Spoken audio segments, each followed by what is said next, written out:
ఇశ్రాయేలీయులతో ఈ మాట చెప్పిన ఆయన 7వ వచనంలో ఏం మాట్లాడుతున్నాడో చూద్దాం. మరియు మోషే యెహోషువను పిలిచి, నీవు నిబ్బరము కలిగి ధైర్యముగా ఉండు. ప్రజలే కాదు, జాషువా నువ్వు కూడా. ఎందుకంటే ప్రజల్లో ఒకడే యెహోషువ. ఏలియా గారు వెళ్ళిపోతుంటే ఎలీషా గారు కలవరపడ్డాడు. నా తండ్రి నా తండ్రి నువ్వు లేకపోతే ఎలా అయ్యా అని కేకలు వేశాడు ఎలీషా గారు. కానీ ఏలియా గారి తర్వాత దేవుడు నిలబెట్టుకొని చిన్నది ఎలీషా గారేగా. అయినప్పటికీ ఏలియా గారు లేని జీవితాన్ని, ఏలియా గారు లేని భవిష్యత్తును ఎలీషా గారు ఊహించుకోలేకపోతున్నాడు. అలాంటి పరిస్థితే కదా యెహోషువ గారిది కూడా. ఏం జాషువా రెడీనా, నేను వెళ్ళిపోతున్నాను అన్నాడు మోషే గారు. గురుగారు మీరు లేకపోతే ఎలా అండి, మీరు ఎన్నైనా చెప్పండి, నా వల్ల కాదు మీరు లేకపోతే. నీ ఇంట్లో నువ్వు కన్న పిల్లలైనా నీతో సరిగా తిరిగారో లేదో నాకు తెలియదు, కానీ వాళ్ళకంటే ఎక్కువగా నేను తిరిగాను నీతో.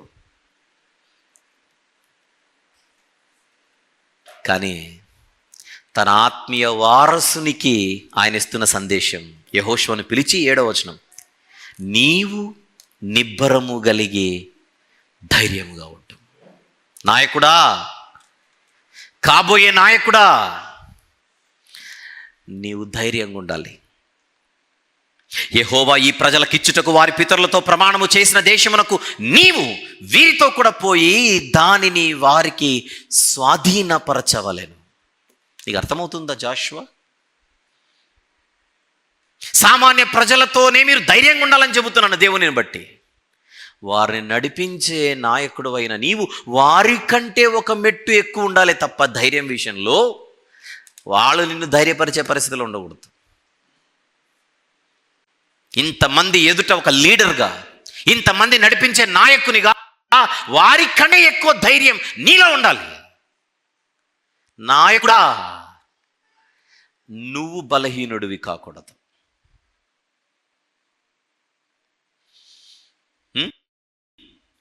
యెహోవా ఈ ప్రజలకిచ్చుటకు వారి పితరులతో ప్రమాణము చేసిన దేశమునకు నీవు వీరితో కూడా పోయి దానిని వారికి స్వాధీనపరచవలెను.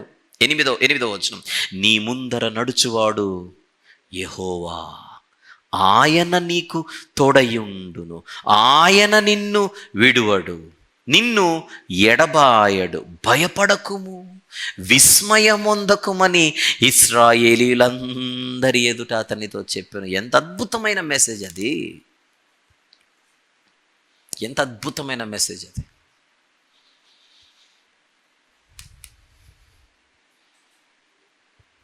ఎలా ఎలా తమరికంటే ఎక్స్పీరియన్స్ ఉంది, తమరికంటే ఎక్స్పోజర్ ఉంది, మీరేమో దేవునితో ఎక్కువ కనెక్ట్ అయినటువంటి వారు, మీరు నడిపించినట్టుగా నేను నడిపించగలనా అనే కలవరం వద్దు నీకు జాషువా.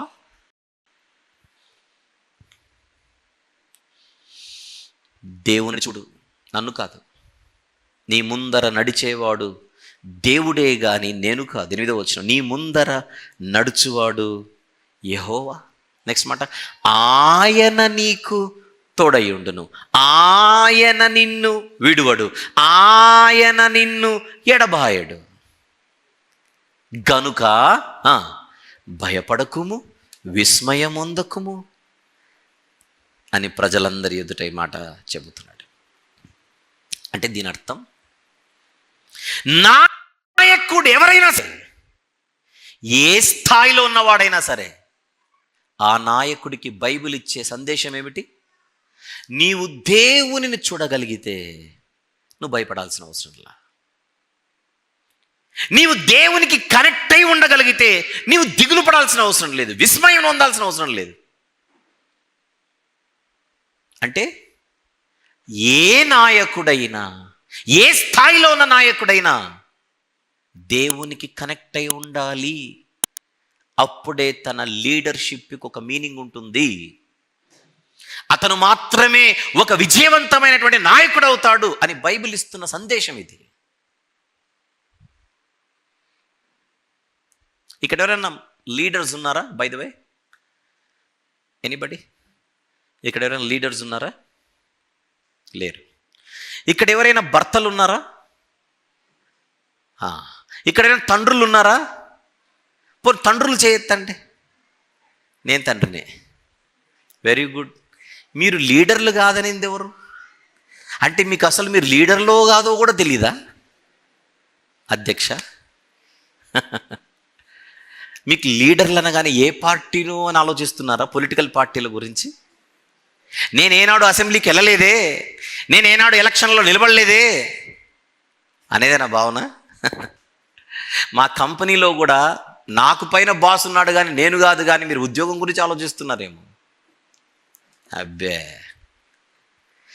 నాయకుడు నీవే నీ ఇంటికి, చెప్పండి, నావికుడు నీవే కుటుంబానికి.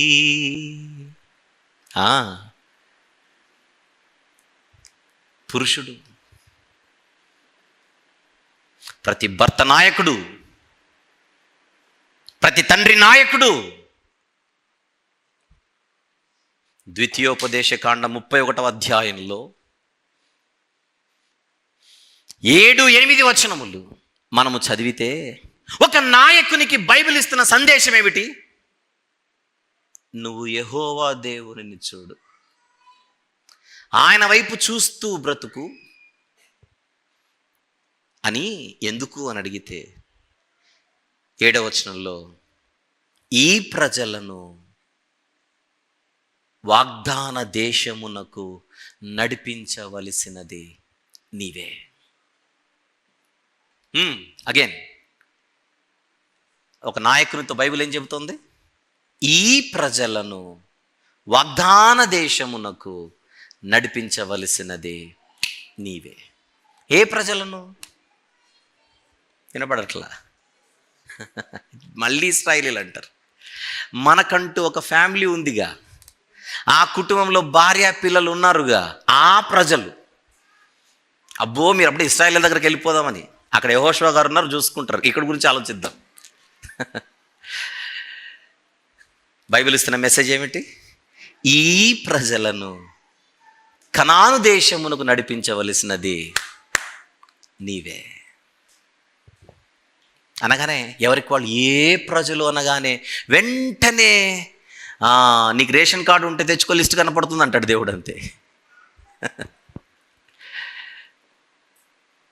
నీకు భార్య ఉందా? పిల్లలు ఉన్నారా? కుటుంబం ఉందా? ఆ కుటుంబంలో సభ్యులు ఉన్నారా? ఆ సభ్యులను నీవే వాగ్దాన దేశమునకు నడిపించాలి. అంటే ప్రతి కుటుంబములోని భర్త, ప్రతి కుటుంబములోని తండ్రి దేవుని నుండి ఒక బాధ్యత ఇవ్వబడ్డాడు. ఆ బాధ్యతే కుటుంబాన్ని వాగ్దాన దేశముకు నడిపించాలి. దశను దిశను చూపించి నిర్దేశించు, దేవుని వాక్యాన్ని వారికి ఉపదేశించు. నాయకుడు నీవే నీ ఇంటికి, నావికుడు నీవే కుటుంబానికి అని మనము పాట రాసింది దీనికే.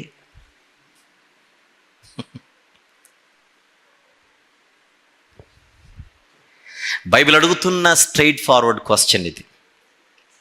ఈరోజు భర్తలుగా, తండ్రులుగా ఈరోజు మనము చేస్తున్న న్యాయం ఎంత? ఇక్కడ జోక్ ఏంటంటే మనమే అనేక సార్లు భయపడిపోతుంటాం, మనమే అనేక మార్లు కలవరానికి లోనవుతుంటాం, మనమే అనేక మార్లు భయాందోళనకు గురవుతుంటాం. ఎందుకు భయం? ఎందుకు ఆందోళన? ఎందుకు కలవరం? ఎందుకు బలహీనత? దీనికి కారణం మనం ఆయనకు కనెక్ట్ అవ్వవలసినంతగా కనెక్ట్ అవ్వక, ఆయనకు కనెక్ట్ అవ్వవలసినంతగా కనెక్ట్ అవ్వక. కారణాలు ఏవైనా ఉండొచ్చు. నాకు అప్పులు ఎక్కువ ఉన్నాయండి, భయం. ఇబ్బందులు ఉన్నాయండి, భయం. ఇరుకులు ఉన్నాయండి, భయం. ఇంకా ఉద్యోగాన్ని బట్టి భయం, వ్యాపారం సరిగా జరగట్లేదు, భయం. అబ్బో, ఇన్ని మనము చెప్పినా ఒకవేళ మైక్ ఉంటే అంబానీ గారిని ఇంటర్వ్యూ చేస్తే ఆయనకు కూడా చాలా భయాలు ఉంటాయి. ఇప్పుడు ధనవంతులకు భయం ఉండదు అనుకుంటేలా? ధనవంతులకే నిద్ర సరి రాదట, డాక్టర్లు చెప్పే మాట. ధనవంతులకే నిద్ర సరి రాదు, వాళ్ళకు భయాలు ఉన్నాయి.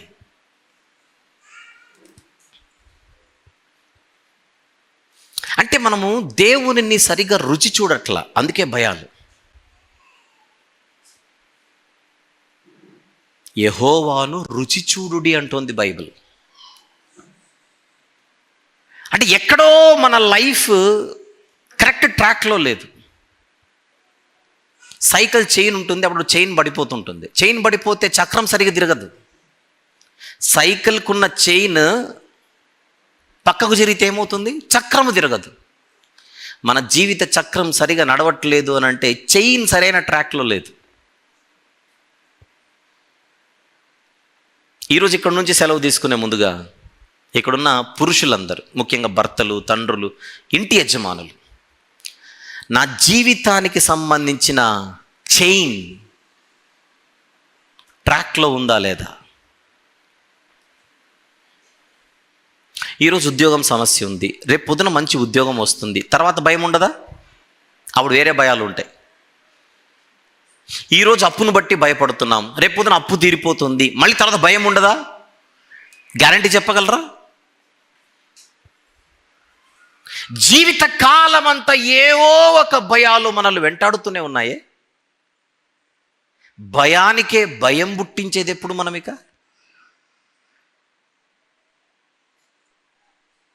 నాకు ఈరోజు ఈ సమస్య ఉందని మీరు చెప్పొచ్చు, పోనీ ఈ సమస్యకు పరిష్కారం దొరుకుతుంది రేపు. సమస్యలు ఎప్పుడు ఉంటాయి, భయాలు ఎప్పుడు మన చుట్టూ ఉంటాయి.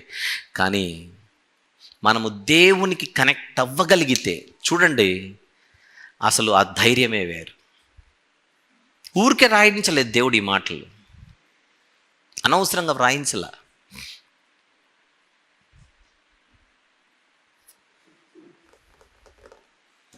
మేము సేఫ్ అనుకుంటున్నారేమో సోదరీమణులు.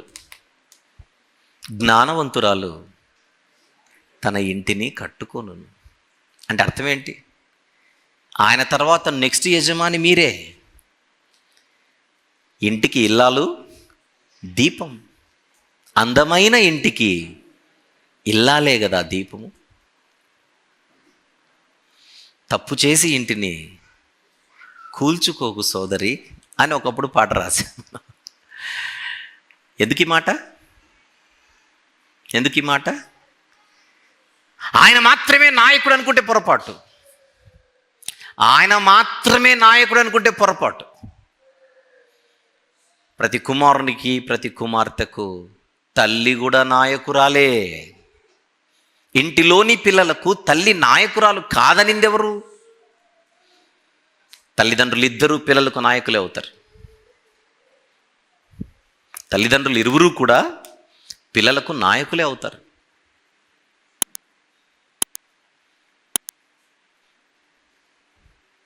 మన ఇంట్లో నెమ్మది లేకపోవడానికి, మన ఇంట్లో సమాధానం లేకపోవడానికి, మన ఇంట్లో కలవరం ఉండడానికి, మన ఇంట్లో ఆందోళన ఉండడానికి, దీని అంతటికీ కారణం ఎక్కడో మనము దేవుని వైపు చూడడంలో ఫెయిల్ అవుతున్నాం.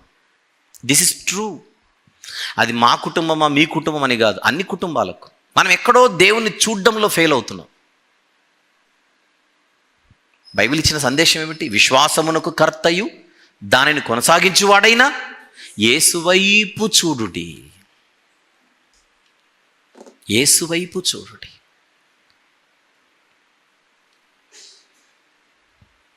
యెహోషువ గ్రంథం. దానికంటే ముందు ఒక్కసారి 23వ వచనం చదువుదాం. ద్వితీయోపదేశకాండం 31వ అధ్యాయం 23వ వచనం. మరియు ఈసారి యెహోవా దేవుడు మాట్లాడుతున్నాడు. మరియు యెహోవా నూను కుమారుడైన యెహోషువకి ఇలాగు సెలవిచ్చాను. ఇందాక మోషే గారు మాట్లాడారు, ఇప్పుడు దేవుడే మాట్లాడుతున్నాడు యెహోషువ గారితో. నీవు నిబ్బరము కలిగి ధైర్యముగా ఉండుము. నేను ప్రమాణపూర్వకముగా వారికి ఇచ్చిన దేశమునకు ఇశ్రాయేలీయులను నీవు తోడుకొని పోవాలను. నేను నీకు తోడైయుందును. నేను తోడై ఉంటాను. ఎంత డైరెక్ట్ ప్రామిస్ ఇది. నా ప్రజలను నేను కోరుకున్న స్థలానికి, బాగా విందాం ఈ పాట ఈ పాయింట్ ప్లీజ్ ఎవ్రీబడి. నా ప్రజలను నేను కోరుకున్న స్థలానికి మీరు నడిపించడానికి సిద్ధమైతే నేను మీకు తోడుగా ఉంటాను. ఇది దేవుని వాగ్దానం. యెహోషువ గారికి ఇస్తున్న ప్రామిస్ అదే. నా ప్రజలను నేను కోరుకున్న స్థలానికి మీరు నడిపించడానికి సిద్ధమైతే నా తోడే మీకుంటుంది డైరెక్ట్గా, ఎవరి తోడో కాదు. ఇక ఈరోజు దేవుడు మనకిచ్చిన ప్రజలు బేసిక్గా మన కుటుంబాలు. ఈరోజు దేవుడు మనకిచ్చిన ప్రజలు ఎవరా అని మనం చూడాల్సిన అవసరం లేదు. మన ఇల్లే, మన కుటుంబమే, మన కుటుంబీకులే. వారిని దేవుడు కోరుకున్న స్థలానికి నడిపించడానికి మనం సిద్ధమైతే దేవుడు అంటున్నాడు, నన్ను చూడు, నా వైపు చూడు, నాతో కనెక్ట్ అయి ఉండు. I will lead you, I will guide you. నేను నడిపిస్తా నిన్ను. ఈ వాగ్దానం స్త్రీలకు కూడా. ఎందుకంటే నాయకుడు అనగానే మనం పురుషుని మాత్రం ఊహించుకోకూడదు. కుటుంబానికి ఇద్దరు నాయకులే, ఎవరి పాత్ర వారిదే.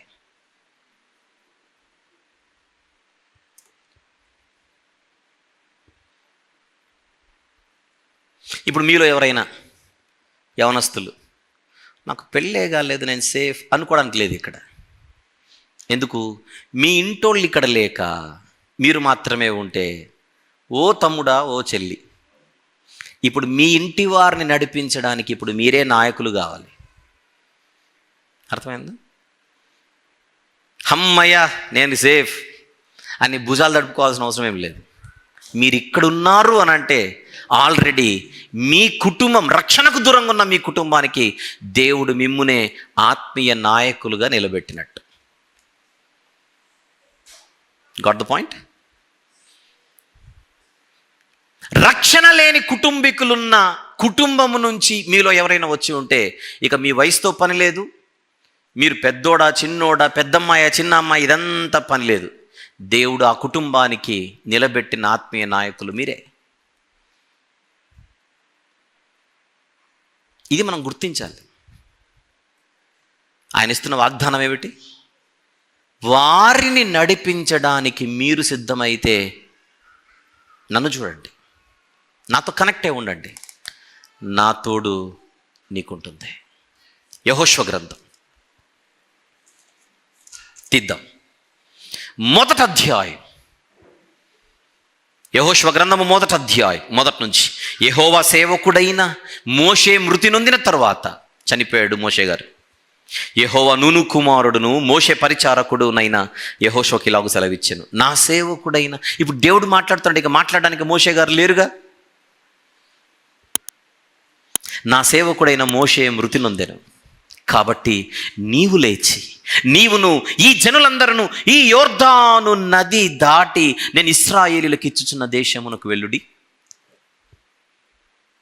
ఏమని చెప్తున్నాడు యెహోషువ గారితో? యెహోషువ గారితో చెబుతున్న మాట ఏమిటి? మోషే లేడు నాయన, ఇప్పుడు మోషే చనిపోయాడు, మృతి నొందాడు. ఆ రెస్పాన్సిబిలిటీ ఇప్పుడు నువ్వు తీసుకోవాలి.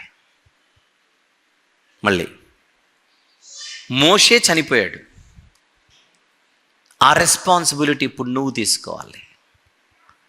ఇందాక ద్వితీయోపదేశ కాండంలో నేను చనిపోతాను అన్నాడు, ఆ రెస్పాన్సిబిలిటీ నువ్వు తీసుకోవాలి అన్నాడు అక్కడ. ఇప్పుడు చనిపోతాడు కాదు, చనిపోయాడు.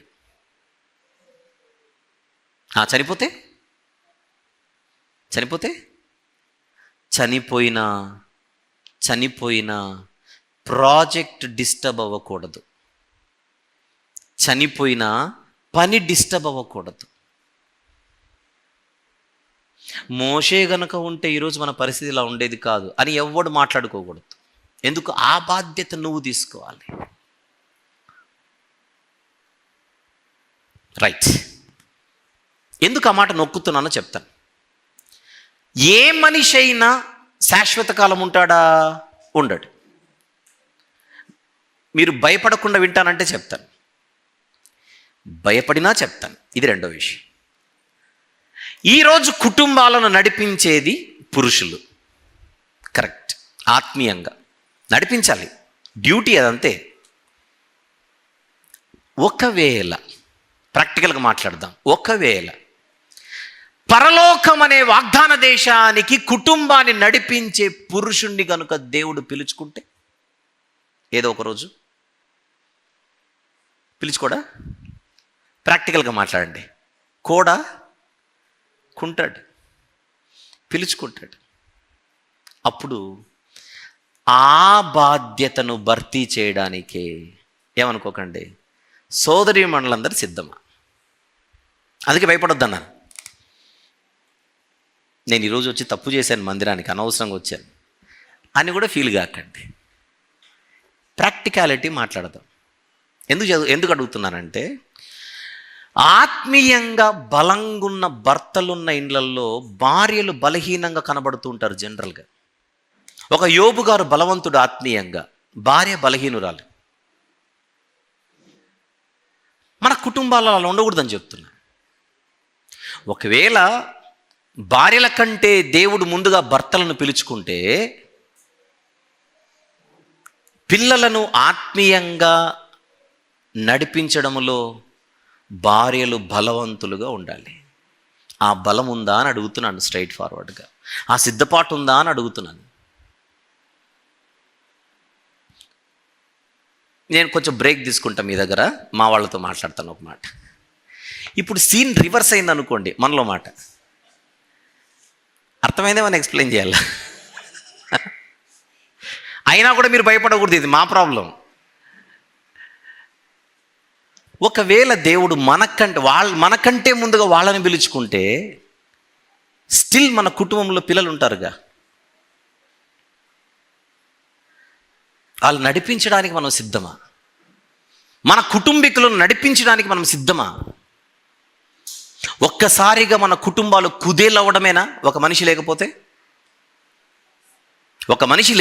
మన కుటుంబాలన్నీ కూడా కుదేలైపోవడమేనా? ఓడ బద్దలైపోయినట్టుగా ఉండడమేనా? అలాగైతే ఈ సందేశం విందాం అంటున్నాను. నేను మృతి నొందిన తర్వాత యెహోషువ, you have to take the responsibility అన్నాడు ఆయన బతికున్నప్పుడు. ఇప్పుడు దేవుడు, నువ్వు ఇంతవరకు కలిసి నడిచిన మోషే లేడు నాయనా, ఇప్పుడు ఆ రెస్పాన్సిబిలిటీ నీది.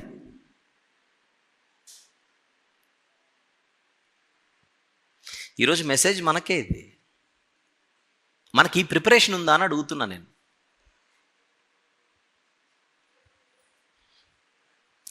ఇంకొక అడుగు ముందుకేసి ప్రాక్టికల్గా మాట్లాడతాం. ప్రాక్టికల్గానే మాట్లాడద్దాం. ఎవరు చెప్పారు నీకేమి అవ్వదని? దేవుడు ఇంకొక 30 సంవత్సరాలు నీకు ఆయుష్ ఇస్తున్నాడు బిడ్డ అని చెప్పను నేను. ప్రాక్టికల్గా మాట్లాడదాం అంటున్నా. కాసేపు తల్లిదండ్రులందరూ పక్కకు జరగండి. ఇక్కడున్న ఒక వయసులో ఉండే కుమారులు, ఒక వయసులో ఉండే కుమార్తెలు నేను మీతో మాట్లాడుతున్నా. మరీ చంటి పిల్లల గురించి కాదు. ఒక వయసు, నా భాష అర్థమయ్యే మెచ్యూరిటీ ఉన్నటువంటి యవనస్తులతో మాట్లాడుతున్నా. ఇలా జరగాలని కోరుకోవట్లా, కానీ ప్రాక్టికల్గా మాట్లాడితే, ఒకవేళ తల్లిదండ్రులకు ఏదైనా జరిగి ఆ తల్లిదండ్రులు కుటుంబానికి దూరం అయితే, మిగిలిన కుటుంబ సభ్యులను ముఖ్యంగా ఆత్మీయంగా నడిపించడానికి మీరు సిద్ధమా అని అడుగుతున్నా.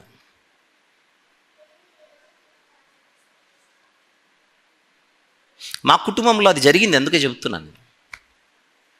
నాకు 2 తమ్ముళ్ళు 2 చెల్లెళ్ళు, మీకు తెలుసు. నాకు శాంసన్ పీటర్స్కి పెద్ద వయసులో తేడా లేదు. కానీ మా ఇద్దరి తర్వాత పుట్టిన మిగిలిన 3 మాకంటే వయసులో చాలా చిన్నవారు. ఎక్కువ గ్యాప్ వచ్చింది మాకు వారికి. వారు చిన్నగా ఉన్నప్పుడే కుటుంబ యజమాని అయిన మా నాన్న చనిపోయాడు. కానీ దేవుని మహాకృపను బట్టి ఆ 3 తండ్రిలాగా మేము చేయి పట్టుకొని నడిపించగలిగాం.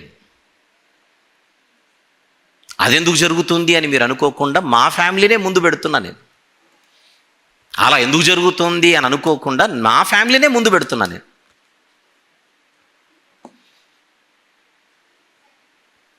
మన సిద్ధపాటు ఎలా ఉంది అని అడుగుతున్నా. ఒక వ్యక్తి మరణిస్తే ఆ వ్యక్తి బాధ్యత తీసుకునే శక్తి దేవుణ్ణి ఆనుకుంటే మనకు వస్తుంది. యెహోషువ, నా సేవకుడైన మోషే మృతి నొందెను, మొదటి వచనం. కాబట్టి ఆ మాట చూడండి, రెండో వచనం. కాబట్టి అంటే అర్థం ఏంటి? అందుచేత నువ్వేం చేయాలి?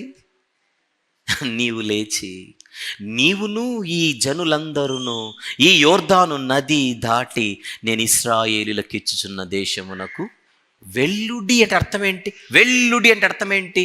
కంటిన్యూ యువర్ జర్నీ, సాగిపోవుడి. వెల్లుడి అంటే సాగిపోమన్నట, ఆగిపోమన్నట, సాగాలి. ఏ దేశమునకైతే మీరు ప్రయాణము కట్టారో ఐగుప్తు నుంచి బయటికి వచ్చి ఆ దేశము వైపు మీ ప్రయాణము సాగాలి. ఎప్పుడు సాగాలి? ఇంతవరకు మనల్ని నడిపించిన వాడు లేకపోయినా సాగాలి. ఆ బాధ్యత మరొకరు తీసుకొని ముందుకు నడిపించాలి.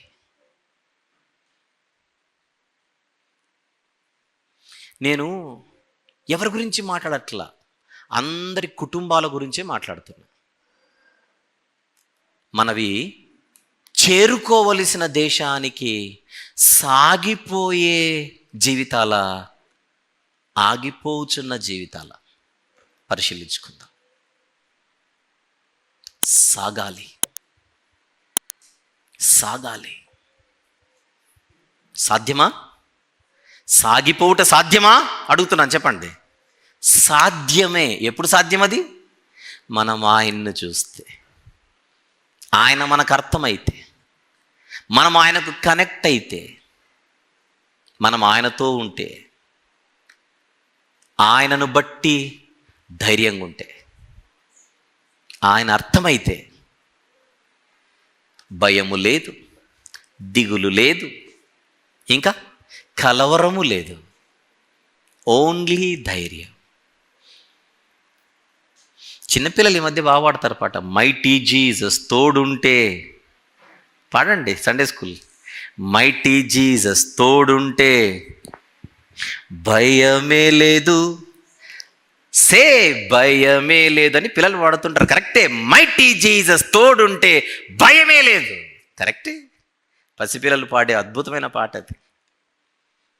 మైటీ జీసస్ తోడుంటే భయమే లేదు. మైటీ జీసస్ అంటే శక్తివంతమైన యేసు. సాగాలి, ఆగకూడదు, బలహీనపడకూడదు. నో, బలహీనపడకూడదు. దేవుని పిల్లలు బలంగా ఉండాలి, ప్రయాణం ముందుకు సాగాలి. ఈరోజు ఇక్కడ నుంచి సెలవు తీసుకునే ముందుగా మనల్ని మనం పరిశీలించుకుందాం. మనం బలహీనులుగా ఉన్నామా, బలంగా ఉన్నామా? మన కుటుంబాలు ఎలాగున్నాయి? భవిష్యత్తును గురించిన సిద్ధపాటు మనకుందా? నేను మా అమ్మ ఇక్కడే ఉంది, మా అమ్మతో కూర్చున్నప్పుడు మాట్లాడుతుంటాను. మనం ఉన్నాము కనుక ఎలా ఉంది, రేపు పొద్దున మాకంటే అమ్మ నువ్వే ముందు చనిపోతే, లేదమ్మా నీకంటే నేను ముందు చనిపోతే వాట్ నెక్స్ట్ అని మాట్లాడుతుంటాను నేను సీరియస్గా కూర్చొని. మనం పోయిన తర్వాత వీళ్ళు ఎలా ఉండాలి? శుభమాని మంచి మాటలు మాట్లాడుకోకుండా నీకేం పోయే కాలం వచ్చింది, ఇవన్నీ మాట్లాడతారు మీరు కొంపలో అనుకోకూడదు. ఖచ్చితంగా పోయే కాలం అందరికీ ఉంది, నాకే కాదు. ఏదో ఒక రోజు పోతాం. పోయేలోపు సిద్ధపడద్దు, వెళ్ళేలోపు సిద్ధపడద్దు. సిద్ధపడాలి, కుటుంబీకులను సిద్ధపరచాలి. చావుకు భయపడితేలా? చావుకు భయపడితేలా? మనం చనిపోయే టైంకి దూతలు రెడీగా ఉండాలి గేట్ దగ్గర. ఎన్నోసార్లు చెప్పాను నేను, క్రైస్తవునికి మరణం అంటే ఎలాంటిది? అది కరెక్ట్. వాహనం. వేరే లోకానికి మనం తీసుకుని వెళ్ళడానికి దేవుడు పెట్టిన డ్రైవర్ పేరే మరణం. క్రైస్తవుడికి మరణం అంటే, మరణం అనేది డ్రైవర్. బయట కార్ రెడీగా పెట్టింటాడు అంతే. మనం చనిపోయే ముందు మరణాన్ని రెడీగా ఉన్నావా అని అడగాలి. చిత్తము రాజా అంటుంది మరణం, వస్తున్నాను, బండి తుడిచిపెట్టాను అంతే. మనల్ని ఎక్కించుకొని భక్తుల గుంపులో చేర్చుటకు దేవుడు, మనం ప్రయాణం చేయవలసిన వాహనానికి దేవుడు పెట్టిన డ్రైవర్ పేరే డెత్. అంతే. మరణానికి భయపడ్డవేంటి, డ్రైవర్కి భయపడినట్టు ఉంటుంది. అబ్బే బాగలేదు ఇది. భక్తుల మరణము యెహోవా దృష్టికి విలువైనది.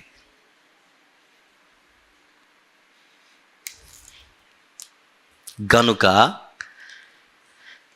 మనము ఆత్మీయంగా, మానసికంగా, వాస్తవాలలో ఎంత బలంగా ఉండాలో వాక్యం మనకు నేర్పిస్తుంది. అందుకే వాక్యం దగ్గరికి రావాలి.